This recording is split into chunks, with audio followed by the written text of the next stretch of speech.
Et puis arrive un moment auquel personne n'avait pensé. Un jour, la dernière descente de l'escalier. Tout le monde est en pleurs et on se retrouve sur le trottoir dont personne ne songe à partir. Ça va durer assez longtemps. Avec Henri, on referme la grille, chacun de son côté. Les deux grilles se touchent, Henri met le cadenas. Le golfe Drouot est définitivement fermé. Alors ça, c'est un extrait d'un petit chez les grands. Christian Georges, vous en êtes l'auteur. Oui. Voilà, vous nous disiez que vous avez... D'ailleurs, vous le dites dans votre livre, que vous avez les larmes aux yeux, le bourdon, à chaque fois que vous pensez à cette fermeture du golfe Drouot. Oui. C'est pas une image facile. C'est pas une image facile. Non, à chaque fois, Et en fait, on est vraiment de plein pied dans l'actualité, puisque le 20 novembre prochain, le golfe Drouot aura fermé ses portes depuis 40 ans. Voilà. Or, Christian vient de publier ce livre. Christian, vous êtes montargois depuis peu. 25 ans. C'est ça, mais vous êtes un titi parisien. Oui, je suis né à Paris. Et si vous écrivez Un petit chez les grands, qui est l'histoire du golfe Drouot, c'est que votre vie, en fait, a côtoyé le golfe Drouot, presque pas tout le temps, en l'occurrence, puisque vous aviez encore un bon bout de carrière après la fermeture du golfe. Mais néanmoins, tout sera lié quand même à Henri Leproux, à Colette Leproux et au golf. Alors, Henri Leproux, c'est le manager, c'est le programmateur oui, du golf. Le créateur, c'est lui qui un jour va dire à Madame Perdry, la propriétaire des lieux, écoutez, ça ne marche pas votre affaire, parce qu'elle faisait l'été à 17h, il n'y avait pas grand monde. Moi j'ai une bande de jeunes qui viennent jouer au golf, ils viennent avec leur guitare, ils chantent, j'aimerais bien faire un club pour les jeunes.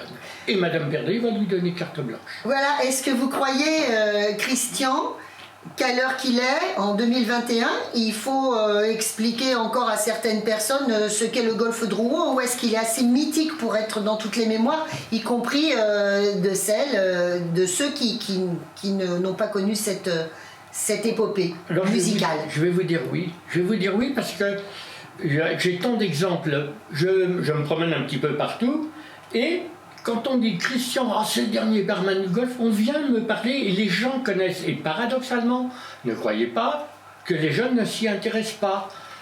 On est habitué à parler du golfe Drouot et les gens en parlent. J'ai un exemple à Tokyo, au palais de Tokyo. Il y a une exposition des photos du golfe Drouot. Et un monsieur qui s'est occupé de l'exposition me dit Christian, j'aimerais bien sûr j'étais en photo, viens voir, je voudrais faire une petite interview et puis te filmer. Et je vais faire ça. Et là, il y a des jeunes qui sont là. Ils lui disent mais qui c'est ce monsieur? C'est une classe. Hein. Et il lui dit ben voilà, il a été le barman, il est chanteur, il est auteur, il est compositeur. Ah bon? Les gars sont venus avec moi, on a fait le tour des photos. Ben, je peux vous dire qu'ils les connaissaient tous. Hein. Donc, ce qui prouve que c'est toujours d'actualité. Alors voilà, donc Christian a été, pendant les 10 dernières années du golfe Drouot, le barman que toutes les vedettes appelaient. Christian, est-ce que je peux avoir, je sais pas moi, est-ce que Iron Maiden ou AC/DC buvait de l'eau? Ah non, non, Iron Maiden, quand il arrivait, je les voyais en haut de l'escalier, là il passait devant la caisse, il disait bonjour à Colette et à Henri, et moi je disais à mon adjoint, je lui disais, tu m'excuses, je devais chercher quelques caisses de Carlsberg, je veux en avoir besoin. Et je descendais à la cave chercher des caisses de Carlsberg, je sais que c'était réservé pour eux. Voilà, alors j'ai pris cet exemple-là de grands groupes de rock, de hard rock, pour bien expliquer ce que j'ai découvert dans ce livre d'ailleurs, pour bien expliquer que le golfe Drouot n'est pas seulement estampillé années 60 comme je le pensais. Alors Christian, donc, il a été le barman, mais en fait il est rentré au golfe Drouot grâce à monsieur Leproux qui lui propose d'être l'animateur au golfe Drouot, c'est ça? Ou tu étais animateur à l'époque? Tu étais animateur. J'avais fait de l'animation dans un village de vacances qui appartenait à la maman de l'oncle Chris et à l'oncle Chris. Et Henri était venu passer ses vacances.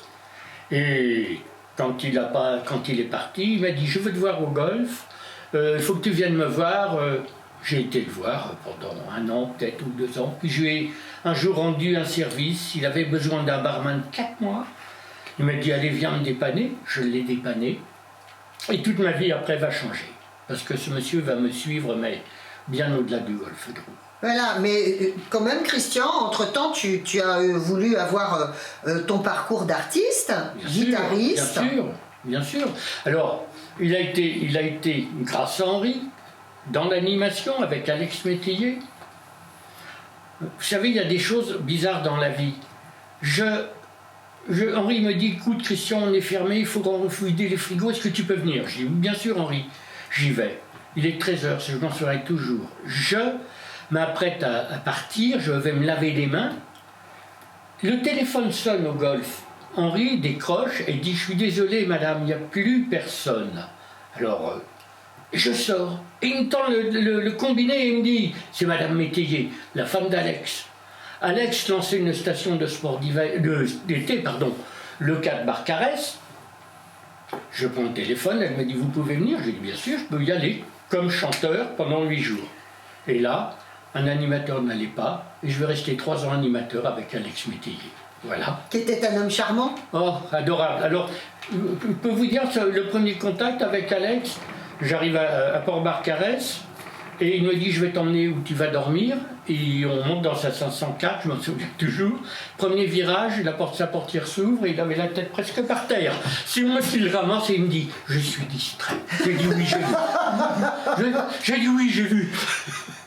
Alors en fait, voilà, toi tu découvres le golf Drouot quand tu es petit, quand tu es jeune homme. Oui, j'y vais y aller par curiosité pour voir le rock'n'roll qui vient de naître, hein, quelque part. Enfin, qui vient de naître, dis donc, non, c'est pas le début des années 60, c'est plus tard, un peu plus tard. Moi, oui, j'y vais, j'ai 16 ans, quoi, c'est l'âge limite minimum qu'il fallait avoir pour aller au golf. Bon, je suis né en 47. Ça fait 57, 63. Bon, ah oui, d'accord.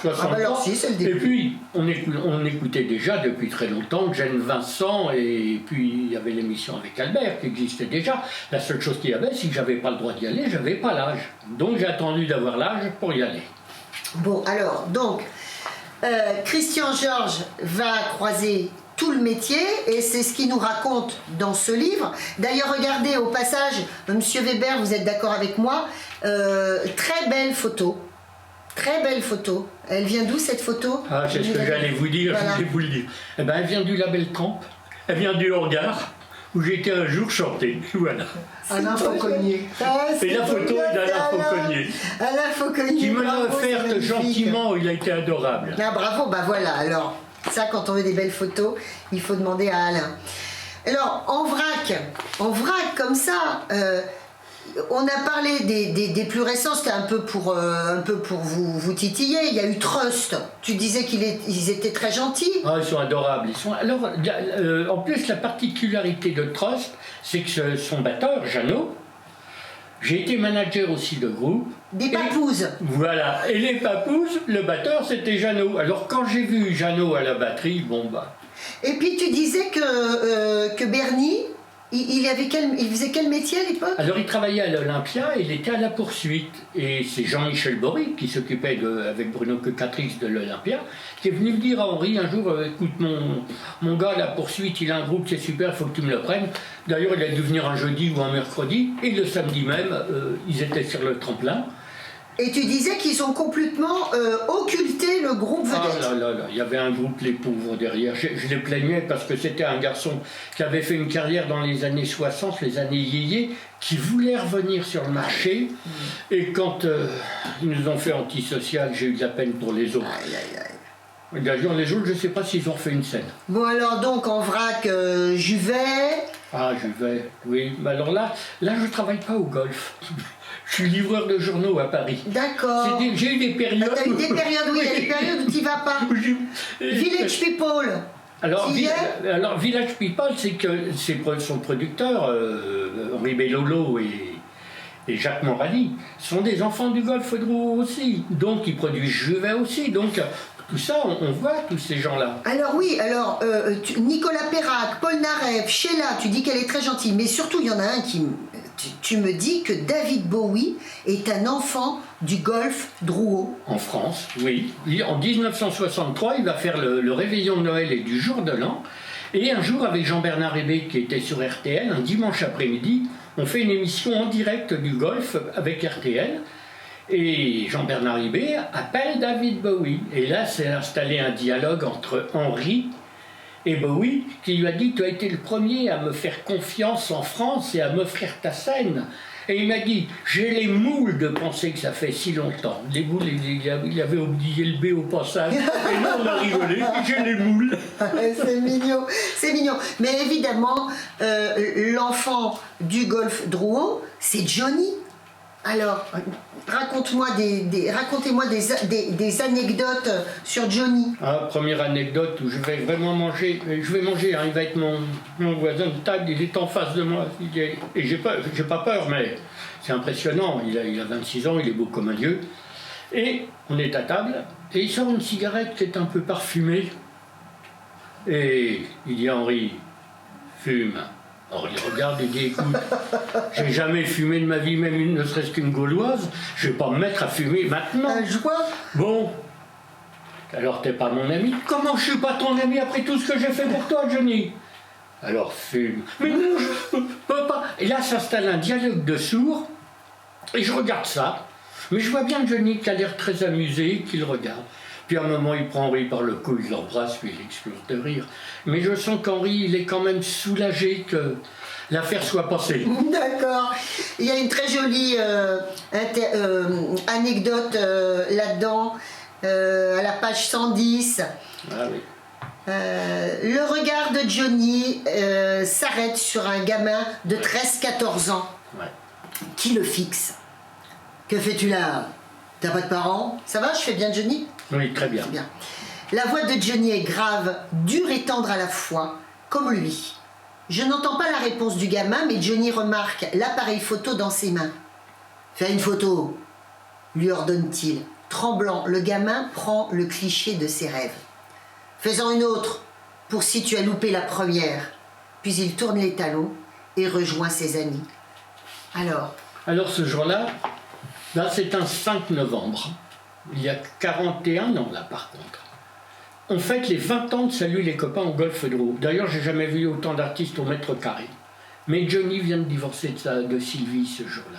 Alors Henri a le souci de ne pas les mettre côte à côte. Alors comme il y avait ce qu'on appelait la salle de slow et le côté tremplin, il décide de mettre Johnny au tremplin et Sylvie du côté slow. Il me donne un talkie-walkie, je suis en bas. Ces journées-là, il y a des traiteurs. Hein. Moi, je ne suis pas le barman. Je travaille avec Henri, mais je ne suis pas le barman. Et je préviens Henri, arrive avec Françoise. Bon, hop, il la cale côté slow. Johnny arrive avec Eddie Barclay, Eddie Mitchell et Lon Chris. Je préviens, Johnny monte. Oui, oui. Arrivé en haut de l'escalier, il y a toute la presse qui est là, les photographes sont là. Il les regarde, il prend son doigt et il leur dit, le premier qui fait une photo, je lui fous mon poing sur la gueule. Tout le monde va respecter Johnny, tout le monde sait qu'il vient de divorcer, qu'il sort du palais de justice, personne va venir faire une photo. Quand je remonte, moi, à un moment, Henri me dit, dis donc, il m'explique ce que je viens de vous dire. Et là, je dis, bon, bah écoute, je vois les gens, personne ne bouge, tout le monde est... C'est parfait. Puis je vais fumer, à l'époque je fume, 2h30, 3h du matin, je fumais, et arrive cette anecdote. Ce gosse qui est... Moi, je suis stupéfait, quoi, devant Johnny. Il ne voit pas, je suis avec le portier, il ne voit pas, il ne voit que ce gosse. Et vous dites que cette scène l'a sans doute renvoyé à sa propre enfance quand il était livré à lui-même. Je pense qu'il doit penser quand il était au square de la Trinité et qu'il vivait chez sa tante Marthe et avec Delta et là-bas, quoi. Alors voilà, toutes ces aventures, toutes ces anecdotes, vous les retrouvez dans ce livre, Un petit chez les grands. Il n'est pas si petit que ça, hein, quand même, le bonhomme, là. Et puis également, Christian Georges, vous avez créé un spectacle autour de ces histoires. Oui, j'ai monté un spectacle qui s'appelait l'histoire du golf Drouot. Et d'ailleurs, je l'ai présenté, j'ai présenté les titres à la Beltrame, mais je les ai présentés aussi à un monsieur qui s'appelle Michel Alguet. C'est le patron de la tournée Je tendrai tête de bois. D'accord. Et 3 jours après, j'étais dans un zénith en train de chanter, il m'avait invité dans sa tournée. J'étais pas fier, j'étais pas peu fier là. Et on rencontre quand même des belles personnes, hein, grâce à vous, monsieur Weber. C'est quand même bien. Et ben voilà, ça fait un nouveau copain. Et ça fait un nouveau copain également dans le collectif Territoire d'écriture. Alors, je suis très heureuse parce que je vous proposais, je dis, vous pourriez pas rentrer dans Territoire d'écriture, Christian? Et vous me dites, mais j'y suis déjà grâce à Émilie. Oui, alors ça, tiens, il faut que je parle d'Émilie. Parce qu'un ami journaliste, Stéphane, me dit, il me dit, je voulais l'écrire avec Stéphane au départ. Et puis Stéphane me dit, non, j'ai pas le temps, je suis sur un autre projet. Mais j'ai connu une jeune femme écrivaine et qui va peut-être t'intéresser. Je prends rendez-vous avec eux. Enfin, quand je prends rendez-vous, moi, généralement, c'est chez moi, devant une bonne table. Parce que c'est là qu'on parle le mieux. Les langues se délient vite, hein, après quelques libations, c'est ça. Et quand j'ai vu passer Émilie devant la porte de chez moi, je savais que cette fille, je la connaissais depuis longtemps sans jamais l'avoir vue. C'est beau, ça. Et elle aussi.